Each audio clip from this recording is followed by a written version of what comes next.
The first chord of the deep unfurled like a whisper at the edge of a storm, a pulse that rippled across the abyssal plains and slid into the marrow of the world. Beneath the glimmering surface, a choir of leviathans sang with voices older than the continents, each note a thread weaving through the fabric of the planet. Their melodies hung in the air like incense, thick and fragrant with salt and the faintest trace of ozone. In the silence that followed, the ocean held its breath as if waiting for an answer that had never been asked. The moment the song reached its crescendo, the water shivered and a chill ran down the spine of the observer, a reminder that the unseen was not merely a backdrop but a living, breathing entity. In that instant, the horizon seemed to tilt, the sky bleeding into a black tide, and the world heard that ancient prayer begin its endless dance. In a laboratory lit by the pale glow of bioluminescent algae, a team of marine biologists sat before a screen that flickered with raw data. They had spent years capturing the elusive frequencies of the whales, translating them into a language that even the most seasoned linguists could not decipher. The patterns were chaotic at first glance, random bursts of harmony and dissonance, but the deeper they dove, the more they felt a rhythm, a metronome ticking in the depths. They mapped the pulses to the movements of the ocean, noting that each surge in the whale's chorus corresponded with a tremor in the continental plates. The scientists were mesmerized as the charts displayed a correlation that bent the rules of physics, suggesting that the ocean itself was a living organ, sustained by the whale's unending hymn.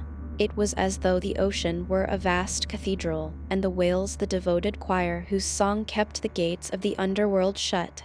The world outside the lab hummed with rumors of a catastrophe that could strike in the dark hours of the night.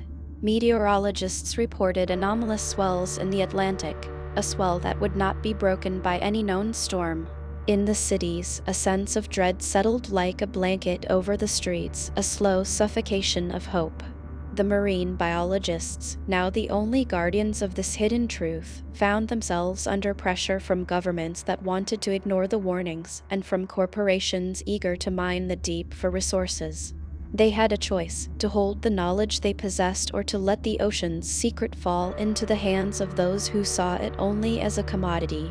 As the weeks stretched, the ocean's song grew louder, its urgency pressing against the fragile shell of the world, demanding an action that could not be delayed.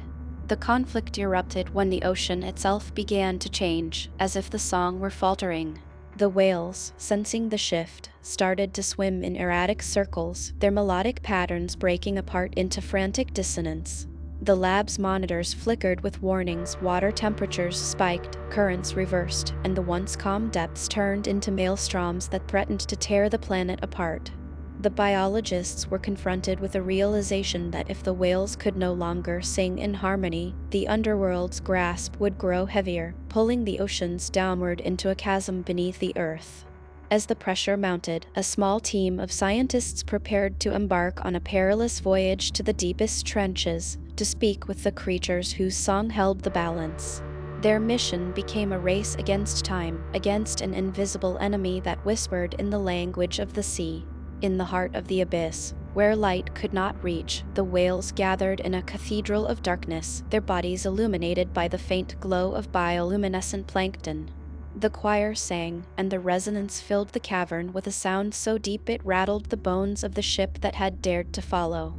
The scientists, cloaked in the weight of destiny, felt their hearts pulse in sync with the music, a primal connection that transcended human comprehension. The whale's hymn was a prayer, an ancient pact written in whale song that kept the ocean from surrendering to the underworld's pull. The scientists realized that the song was not just a ritual, it was a living contract, a binding force that kept the waters above the Earth's abyss. As the crescendo reached its apex, the underworld's shadow flickered, as if trembling against the tide of the whale's unending song. The moment of truth arrived, the ocean's balance hung in the balance, and the scientists could feel the faintest crack in the surface, the thin veil between the world and the abyss threatening to tear. The climax swelled like the breaking of a dam. The whale's song, once a quiet prayer, erupted into a thunderous roar that shook the very foundations of the planet. The scientists, their faces etched with terror and awe, felt the air itself thicken, the gravity pulling them toward the sea's depths. The ocean, in its ancient wisdom, began to contract, pulling the water back toward the surface as if it were a giant lung drawing in breath. In that instant, the underworld's shadow loomed above like a black moon, its tendrils of darkness coiling around the earth. But the whales, in perfect unison, sang louder, each note a blade of light slicing through the void. The world seemed to pause, suspended between the pull of the underworld and the mercy of the whale's song.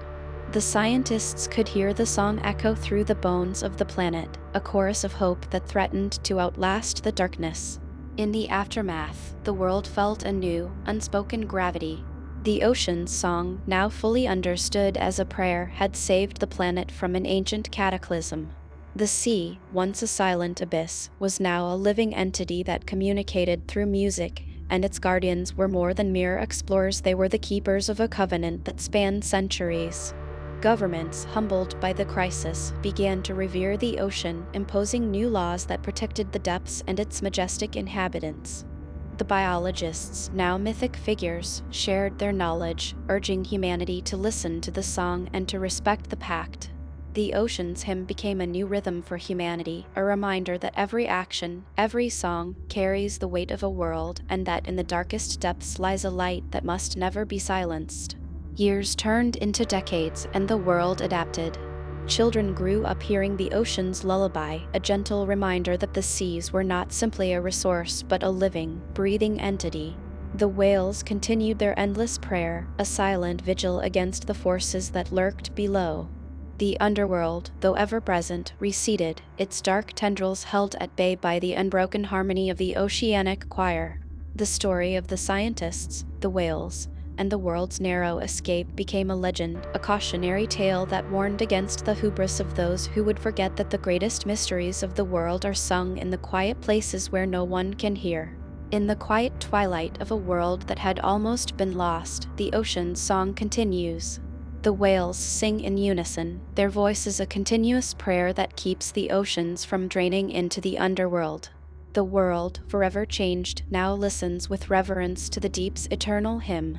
The night sky, once a backdrop to silent tragedies, now glows with the memory of that great battle of sound and shadow.